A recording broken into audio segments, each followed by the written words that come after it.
আমি আমার মন্ত্রণালয়ে কথা বলছি, মন্ত্রণালয়ের সকল ঊর্ধ্বতন কর্মকর্তাদের সাথে জিজ্ঞেস করলাম যে সদকায়ে জারিয়া কাকে বলে। আপনি একটি গাছ লাগান, তার ফল খায় সদকায়ে জারিয়া।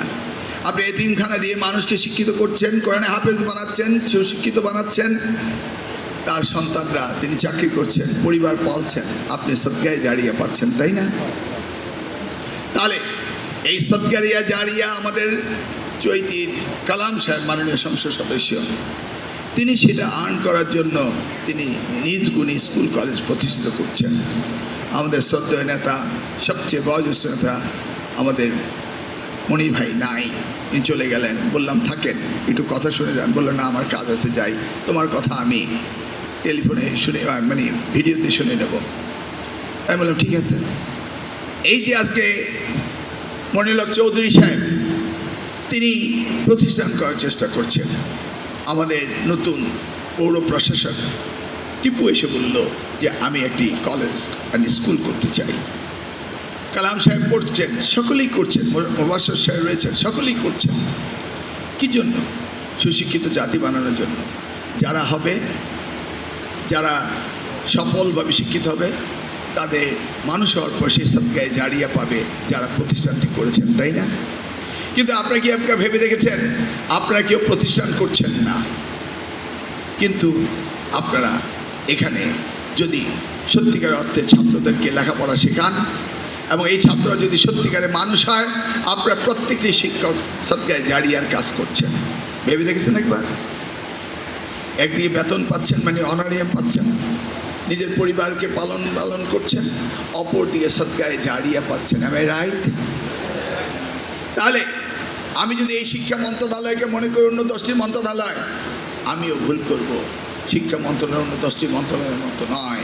এখানে যারা কাজ করছেন জাতি গঠনে, ওই জনাব তারেক রহমান আমাদের প্রধানমন্ত্রীর উদ্দেশ্য আগামী বাংলাদেশ যিনি করছেন, তারা সকলেই সদকায়ে জারিয়ার মালিক হবেন, তাই না? আর আমি যেই মন্ত্রণালয়ে বসে কাজ করছিলাম, আমি তখন তাদেরকে উদ্দেশ্য করে বললাম, this is not the ministry, this is my ইবাদতখানা, prayer room.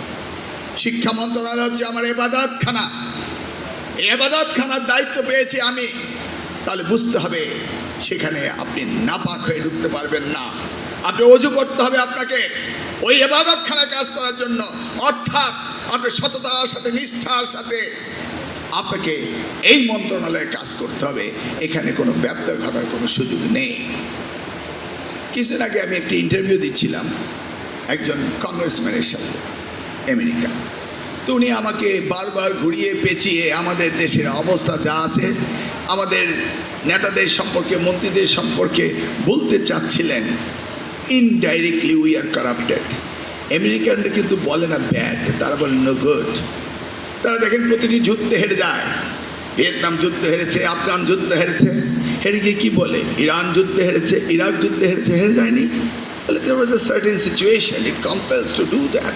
They don't agree directly that they lost the election. তারা কি করে? তারা ইনডাইরেক্টলি কথা বলে। তো ইনডাইরেক্টলি আমাকে বলতেছে যে তোমরা যারা মন্ত্রী সকলেই করাপ্টেড। আমি তখন মন্ত্রী হইনি, মন্ত্রী হওয়ার কিছু আগের কথা। তবে শুনলাম তুমি নাকি শিক্ষা মন্ত্রণালয়ে করাপশন করনি। How it's possible? আমাকে বলল।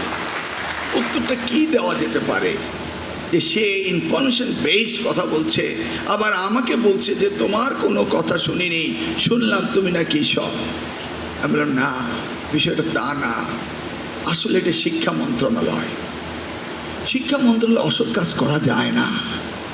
এটি ওই মন্ত্রণালয়, যে মন্ত্রণালয় শিক্ষা মন্ত্রণালয়, সেই জন্য এখানে যারা আসে তাদের সৎ থাকতে বাধ্য। তার মানে আমি মন্ত্রণালয়কে পবিত্র বানিয়েছি, আমি নিজেকে পবিত্র বানাতে চাইনি। Do you understand my point? সেই মন্ত্রণালয়ে কাজ করছেন আপনারা। আমার সামনে শিক্ষকরা, তখনই তো আপনারা সরকারকে সহযোগিতা করেছিলেন, তাই না? এটা কি প্রমাণিত সত্য না? 2001 হতে 2006-কে আমি শিক্ষক ইম্পোর্ট করেছিলাম আমেরিকা থেকে, না আপনারাই করেছিলেন? আপনারা করেননি কি বলুন? আবার আমরা চলে গেলাম, আবার সেই একই অবস্থা। কি অস্বীকার করতে পারেন? কে মাননীয় মঞ্চে উপবিষ্ট আবার একই অবস্থা। তার মানে কি, যেভাবে সরকার চায় সেইভাবেই আপনারা কাজ করেন নাকি? তাহলে আবার আমরা এসছি, we have a firm commitment with you, আমরা আপনাদের সাথে আছি, থাকবো। তাহলে নিশ্চয়ই সম্ভব নাকি? সম্ভব না? That's what I want to hear. যে আমরা করেছি, আমরা সঠিক পথে চলেছিলাম, আমরা আবার বেপথে গিয়েছিলাম, কারণ আপনাদের হাতে steering. The commitment has to come from the government. Am I right? তাহলে আমি আজকে আপনাদের নিয়ে বসছি। যেমন রেকর্ড বলে 2002 পরীক্ষা নিয়েছিলাম, 2001-এর 11ই অক্টোবর মন্ত্রী হয়েছিলাম। 2002-এ পরীক্ষা হলো, নকলের বিরুদ্ধে আমরা নামলাম, রেজাল্ট ড্রপ করে কুমিল্লায় আসলো 29%। মনে আছে? আমাকে ওই সাংবাদিকরা জিজ্ঞেস করেছিলেন, আপনি শিক্ষা ব্যবস্থা ধস নামাচ্ছেন। Absolutely not. এই শিক্ষা ব্যবস্থা ক্রমান্বয়ে আবার উপরে উঠতে থাকবে। দেখুন 2003 রেজাল্ট, কুমিল্লা বোর্ডের বলছি, অন্য কোনো বোর্ডের না, 33 বাড়ল। 2004 58 বাড়ল। 2005 56 বাড়ল। 2006 বিদায়ের সময় 63.87 হলো, বেড়েছে। তার সাথে যদি আমি আসি 2023 সাল 78.42। হ্যাঁ, 63 যদি হয় তাহলে 2023 এসে তো 78 কেন, 95 হওয়ার কথা, মিনিমাম 95 হওয়ার কথা। যদি আমরা থাকতাম 95 হতো না পাশে। 2024 79.23। 2025 সরকার আসলো, ইন্টারিম গভর্নমেন্ট, কোনো রকম তারা ব্যবস্থা নেওয়ার সুযোগই তাদের ছিল না।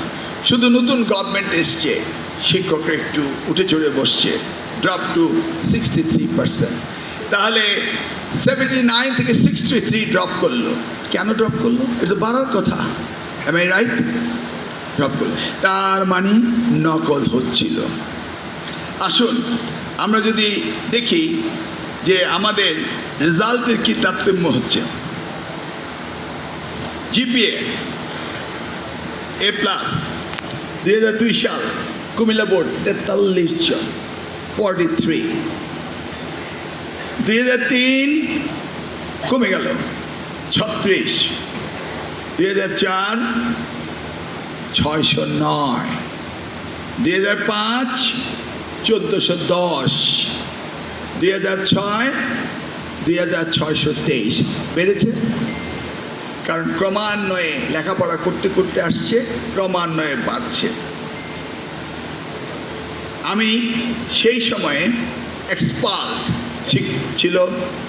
2002-এ স্ট্রেট কুমিল্লা বোর্ডে 3428 জন। All on started with jumping, মনে আছে? প্রস্তুতি ছিল না, নকল করছে, বৈশাখ করলাম আমরা।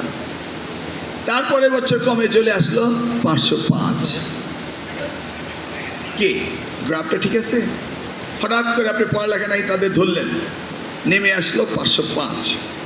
তারপরের বছর চলে আসলো 65।